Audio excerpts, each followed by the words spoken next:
Ay Salahattin müəllim, mən elə bilirdim ki, siz Bəhayi icmasının rəhbərisiniz Azərbaycan üzrə. Kimdir rəhbər sizdə? Mən bizdə bir nəfər rəhbər yoxdur. Bizdə ruhani məhfil deyilən şura var. Onun 9 nəfər üzvü var. Hər il bu seçki zamanı bu üzvlər dəyişə bilir. Mən vaxtı ilə biz sizlə tanış olanda 6-7 il bundan qabaq, bəli, məhfil üzvü idim. İndi seçilməmişəm. Yaşımla əlaqədar olaraq axır vaxtlar bir qədər istirahət eləmək istəyirəm. Seçkilər keçirilir sizdə. Hər il seçkilər keçirilir. Hər 3 ildən, 5 ildən, yəni necə? Hər neçə? Yox. Hər il, Hər il. Bakıda, Sumqayıtda, Gəncədə, bütün şəhərlərdə, Moskvada, Aşxabadda seçkilər olur aprel ayında. Orada icma üzvləri yeni 9 nəfəri seçir. Moskvanın bura nə dəxli var? Moskvada da Bahaylar yaşayır da. Yox, mən bir Azərbaycan icmasından danışıram. Yəni mən misal üçün dedim. Maraqlıdır. Amma 5 ildən bir Dünya Ədalət Evi seçilir. O zaman da bu Milli Məhfilin üzvləri, yəni Azərbaycan üzrə olan Dini Şuranın, məhfilin üzvləri toplaşır 5 ildən bir Dünya Ədalət Evinin seçkisi ilə görüşür. Bəhayilərin sayını açıqlaya bilərsiniz dünya və Azərbaycan üzrə? Bahayların sayı Azərbaycan üzrə çox çətindir demək, çünki 3000, 2000, 3000-dən çox belə rəqəmlər var. Əvvəllər biz dəqiq bilirdik, çünki siyahı aparıq. İndi görmüşük ki, minlərlədir, ona görə daha siyahı tutulmuş. Hansı rayonlarda var Bəhayilər? Bahayilər tarixən, Yox, Azərbaycan üzrə. Azərbaycan üzrə tarixən Bakıdan başqa Balaxanıda, Səlyan, Bərdə, Göyçayda, Gəncədə, Şuşada, Göyçayda olurlar, Şəkidə. Mənim bir tərəfim Şəkidəndir, babam Şəkinin ilk bahayilərindən olub, bir tərəfim Səlyandandır, babam Səlyanın ilk bahayilərindən olub. Bu Bahayilərdə haram şeylər varmı? Misal üçün İslamda haram şeylər var da. İslamda olan bütün haram şeylər Bahayətdə də var. Maraqlıdır.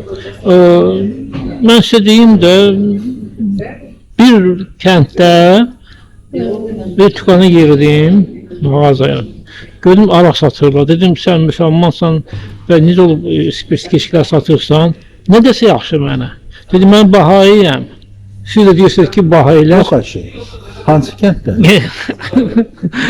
Bu anekdot da ola bilər. Anekdot da deyil. Çünki Bahayətdə də içki haramdır. İçki haramdır.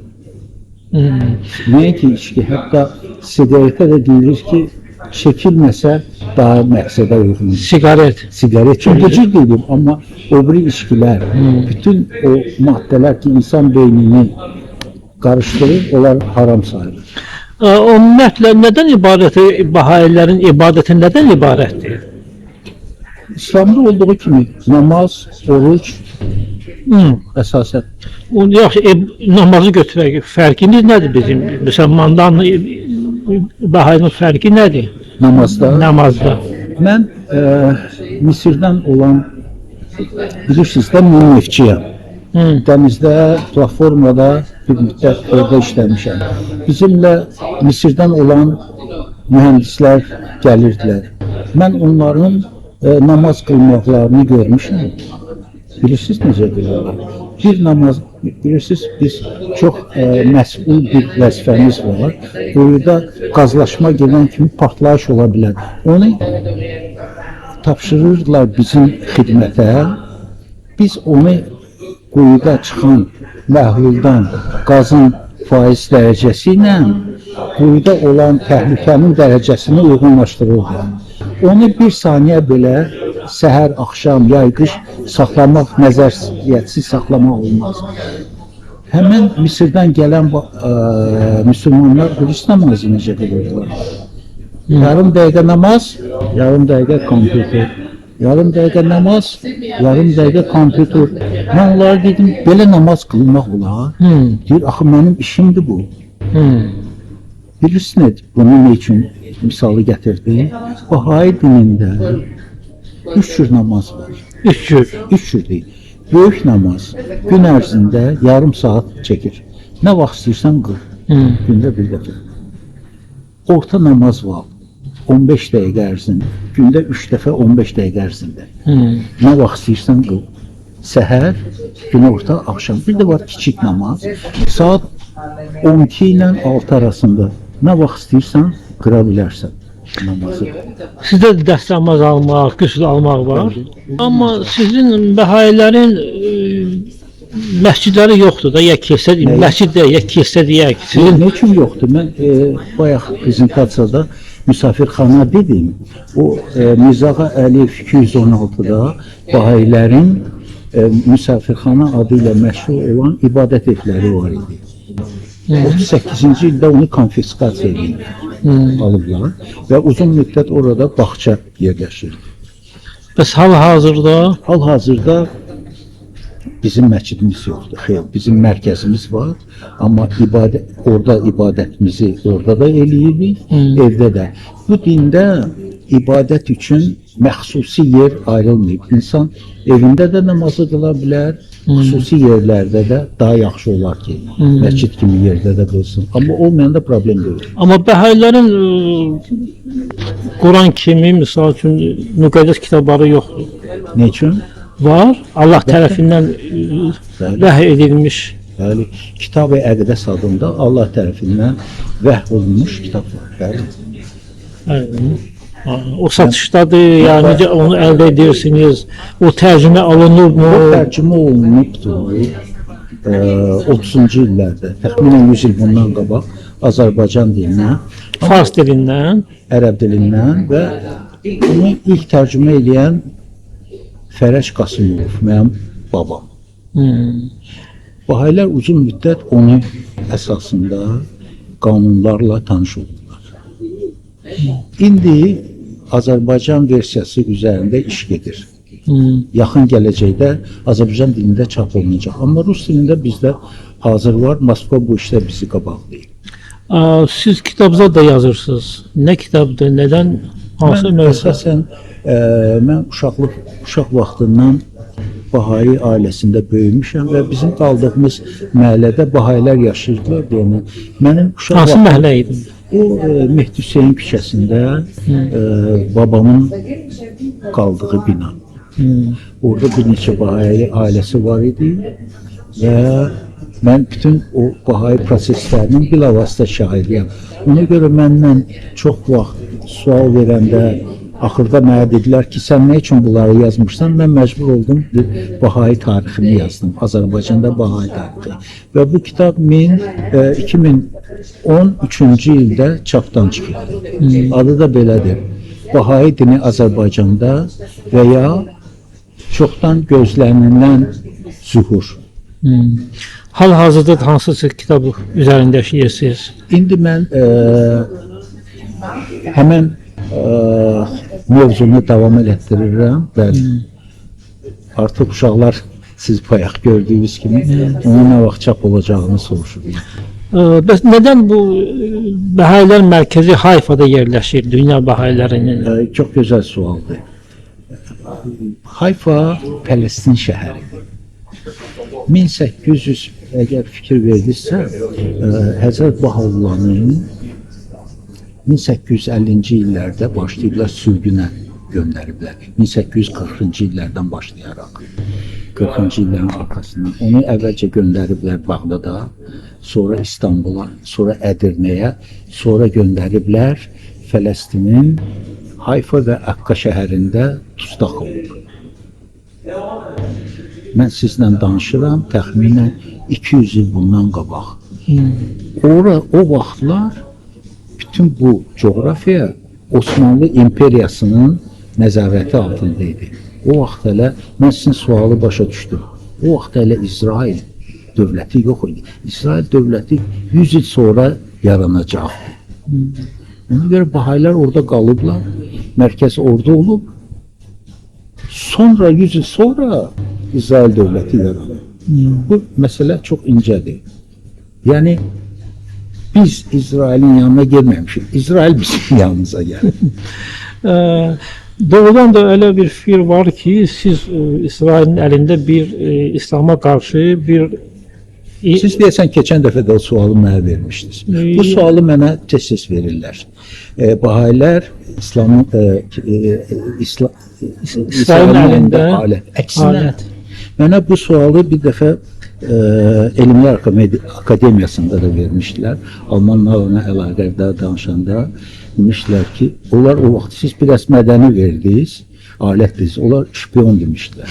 Mən də o vaxt demişdim ki, əksinə deməli, şpion olar əvvəla 8 milyon, 10 milyon arasında dünyada bahay var. 10 milyon şpion olar. Şpion olar bir nəfər, iki nəfər.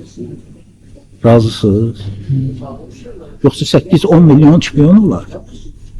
Necə fikirləşirsiniz? Razısınız. Bir də, biz oraya əvvəl gəlmişik. Əgər şpion məsələsini qoymaq istəyirsə, onlar bizim şpionlarımızdır. Onda siz Biz onların yox. Bahaylar Fikrim aydın oldu sizə. Bahaylar mövqeyi necədir bu hal-hazırdakı orada gedən bu hadisələrə aid? Necə olmalı? Yəni siz konkret hansısa bir tərəfini saxlayırsınızmı, ya neytralsınızmı, ya necə? Bahayilər bütün dünya, mən bayaq çıxışımda dedim, bütün dinləri və millətləri birləşdirməyə özünə məqsəd qoyub. Biz istərdik ki, bu orada yaşayan bütün millətlər, Müslümanlar, Cüdlər, Hristiyanlar, Ərəblər, orada Ərəblər də bir, mən çox olmuşum orada, cürbəcürdülər. Hamısı qardaş kimi yaşasınlar. Xristiyan ərəblər də var. Bəli, mən onları görmüşəm orada. Mən istərdik ki, onlar qardaş kimi yaşasınlar. Və bizim də məqsədimiz elə budur. İstəmək çox şey istəmək, amma ki, alınmırsa... Və biz insanları buna çağırırıq. Bugünkü konferansın da məqsədi nə idi? Mədəniyyət aşılamaq. Mədəniyyətdən bir mədəniyyət deyəndə din, inan da onun bir hissəsidir. Ehtiva edir özündə. Dini, imanı. Rəhbəriniz kimdir? Dünya Bahayların rəhbəri kimdir? Rəhbər yoxdur. 9 nəfərdir. Onlar da seçki yolu ilə 5 ildən bir seçilir. Kimdir o 9 nəfər? Hansı ölkələri təmsil Bayaq edir? mən yuxarıda daklad eləyəndə onlardan biri vaxtı ilə Ağa Naxçıvani olub. Bizim həmyerlimiz. Əli Naxçıvani. 40 il həmin Beytül Ədlin üzvü olubdur. Onun atası məşhur Mirzə Ələkbər Naxçıvani olubdur. Mirzə Cəlilin dostu. Ona bir yerdə Qori seminariyasında oxuyublar. Sonra çox böyük adam olmuş, Ağayevin yanında işləyib.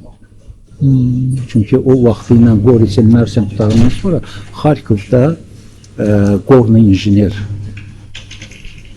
dağ mühəndisi sənətinə yiyələnib.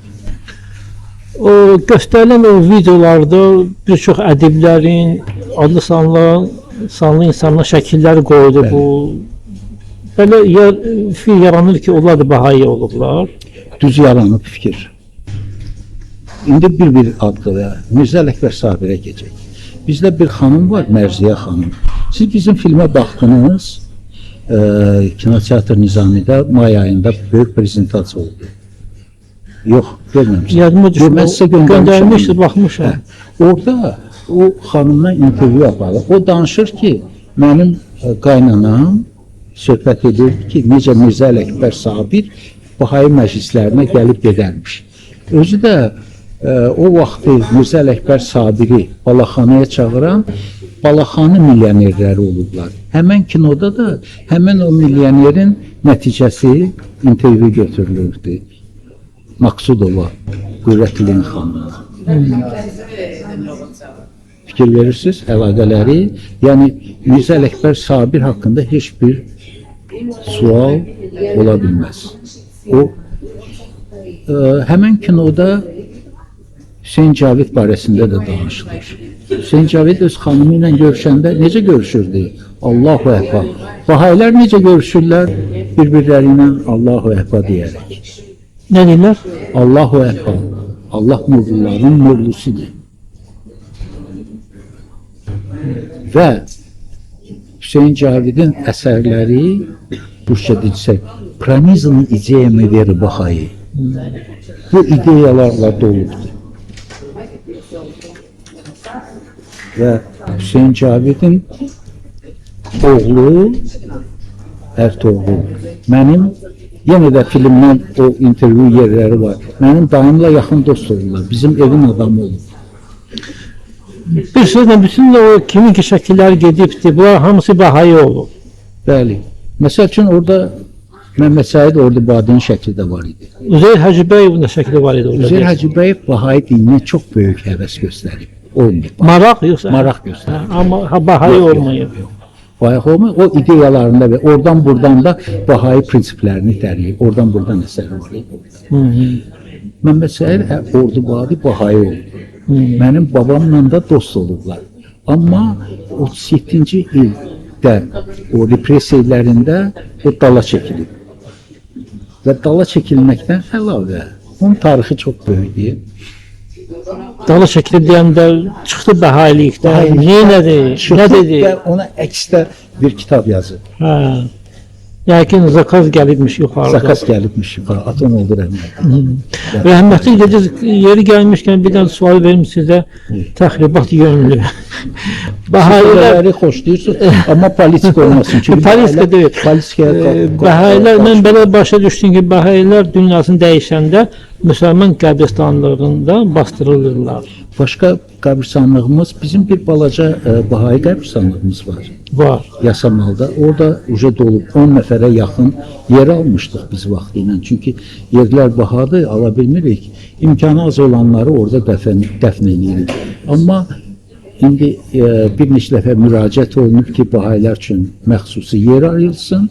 Bahayilər o qəbristanlığa Gülüstan-ı Cavid deyirlər. O olmadığına görə hələlik bizə ən yaxın, ruhən, ən yaxın olan müsəlman qəbristanlığında dəfn olunur. Sonra o Almanlar köçürüldü bura. Köçürüldü deyəndə ki, öz xoşlarını gəldilər də bura. 200 il bundan əvvəl. Biz sizinlə o barədə 7-8 il bundan qabaq danışmışıq. Bəli, bəli. Akademiyada görüşərkən. Hə. Onların bura gəlməyi çox maraqlı bir hadisədir. Deməli, 1815-ci ildə İndoneziyada böyük vulkan olub. Krakatau. Bu vulkanın püskürtüsü gəlib Avropaya çatıb. Dəhşətli, bugünlər video baxmışım o Krakatau barədə. Dəhşətli bir şey. O gəlib Avropaya çatıb, Avropanın bürüyüb. Və Avropada günün qabağını kəsib. 2 il, ona deyirlər ki, leta bis sonca. 2 il Avropalılar gün görməyiblər. 10 ballıq sistemdə ən yüksək bala malik vulkan olub. O dövrdə və Napoleonun o müharibə Rusiyaya gəlməsi ilə də əlaqədar Almaniyada xalq çox əziyyət çəkib. Almanların bura gəlmək səbəbinin birini oradakı vəziyyətlə əlaqələndirirlər. O vaxtda Aleksandr I Rus çarı bir tərəfi Alman olduğuna görə ümumiyyətlə o dövrdə Rus çarlarının bir tərəfi əksəriyyəti Almanlarla əlaqədar olurdu. Ondan xahiş edirlər ki, Almanların Qafqaza köçürülməsinə yardımcı olsun. Rəsmi elm yalnız bir məqsəd ətrafında məsələləri izah eləyir və çox yüngülcə religiya məsələsinə, din məsələsinə toxunur. Mən özüm mühəndisəm, tarix şeyləri çox hardan bilə bilərəm. Mən gedib həmən tarixçilərin yazdığı kitabları oxuyub, bu nöqteyi nəzərdən analiz eləmişəm. Və analiz göstərir ki, onların bura gəlmək səbəbinin ələxsus Azərbaycanın şərqində. Azərbaycan Bakıya gələn Almanların əksəriyyəti biznes üçün gəliblər. Amma şərqində olan Almanlar, o Gölböyüdə yaşayanlar, Qazaxda, Gəncə tərəfdə yaşayan, məqsədi din olur. Onlar bura İsa Peyğəmbərin ikinci gəlişini qarşılamaq üçün Yerusəlimə yaxın olmaq üçün köç ediblər. Yerusəlim hara, bura hara? Neçə min kilometr? Bəli. Deməli, Yerusəlimə gedənlər də var. Mən bu məsələləri yaxşı bilməyimin bir səbəbi də olub ki, onlar Yerusəlimə də gediblər, Hayfaya da gediblər, Fələstinin müxtəlif şəhərlərində olublar. Mən bu məsələ ilə əlaqədar bir seminar keçirmişəm, beynəlxalq seminar. Və orada Hayfadan bir professor, Hayfa Universitetinin rektoru, məndə bayaqki prezentasiyada onun adı, şəkli var. Azərbaycanda Milli Məclisin üzvü, Azərbaycan-Almaniya Dostluq Cəmiyyətinin sədri və Bakıda yerləşən Azərbaycan Almaniya səfirliyinin birinci katibinin iştirakı ilə və tarixçi alimlərlə belə bir seminar keçib bu məsələləri aydınlaşdırmışam. Və onların bura gəlmək əsas səbəbini İsa Peyğəmbərin ikinci gəlişi ilə əlaqələndirlər. Onlar bura gəliblər, burada İsa Peyğəmbəri gözləsinlər və xəbər çatanda Yerusəlimə yaxın bir yer seçiblər. İkinci əsas məqsədi nə üçün onlar Azərbaycana gəliblər? Onlar Azərbaycanı müqəddəs torpaq kimi qiymətləndirirlər. Çünki Nuh Peyğəmbər burada, Naxçıvanda, yəni Naxçıvanda Nuh Peyğəmbər burada xilas olub. Onlar da bura məhz o məqsədlə gəliblər. bilirsiniz, mən nə görə bu söhbəti qaldırdım məsələni. Bəzi yerli alimlərimiz var. Onlar deyirlər ki, əslində qalsa bura hələ Şamdır. Şam buradır. Bura Şamdır. Yəni Müxtəlif versiyalar var, bəli. eşitmişsiniz belə bir versiya var. Siz mən sizə göndərə bilərəm müvafiq o videoları. Dedim onun üçün bəlkə onlar buranı Yerusəlim Yox, ona görə iki sayıb. səbəbdir, mən onu da dedim. Və o iki seriyalı məşhur bir film var.